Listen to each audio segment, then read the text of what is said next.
सबक नंबर 15 हसन गंगू। बहुत दिनों पहले की बात है। दिल्ली में गंगू नाम का एक ब्राह्मण रहता था।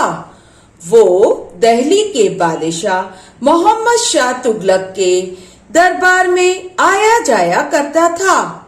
बादशाह और उसके दरबारी गंगू की बड़ी इज्जत करते थे। गंगू ब्राह्मण के यहाँ एक नौकर था जिसका नाम हसन था। हसन बहुत गरीब था मगर मेहनती और ईमानदार भी था। दिन भर वो गंगू के खेत में काम करता था। उसको जो कुछ तनख्वाह मिलती उसी पर उसकी गुजर बसर होती थी। एक रोज हसन खेत में हल चला रहा था। उसका हल किसी चीज में फंस गया। हसन काम करने से रुक गया। उसने जमीन खोद कर देखा तो वहाँ इतना बड़ा खजाना पाकर हसन को बेहद खुशी हुई। मगर उसे ख्याल आया कि ये खजाना तो गंगू के खेत में मिला है। गंगू ही उसका हकदार है।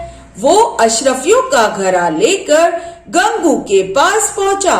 उसने गंगू को सारा हाल सुनाया। वो हसन की दयानतदारी से बहुत खुश हुआ। एक मर्तबा हसन की दयानतदारी का जिक्र गंगू ने बादशाह से किया।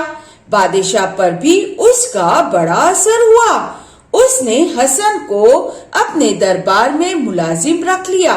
दरबार में भी वो बहुत मेहनत और ईमानदारी से काम करता रहा। कुछ दिनों बाद बादशाह ने हसन को दक्कन का सूबेदार बना दिया।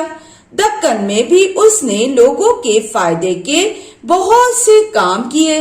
रियाया उससे बहुत खुश थी। कुछ अरसे बाद हसन खुद दक्कन का बादशाह बन गया। बादशाह बनने के बाद भी वो अपने मालिक को ना भूला। उसने अपने नाम के साथ अपने मालिक का नाम भी जोड़ दिया और हसन गंगू कहलाया। इतना जमाना गुजरने पर भी उसकी वफादारी और दयानतदारी लोगों को याद है।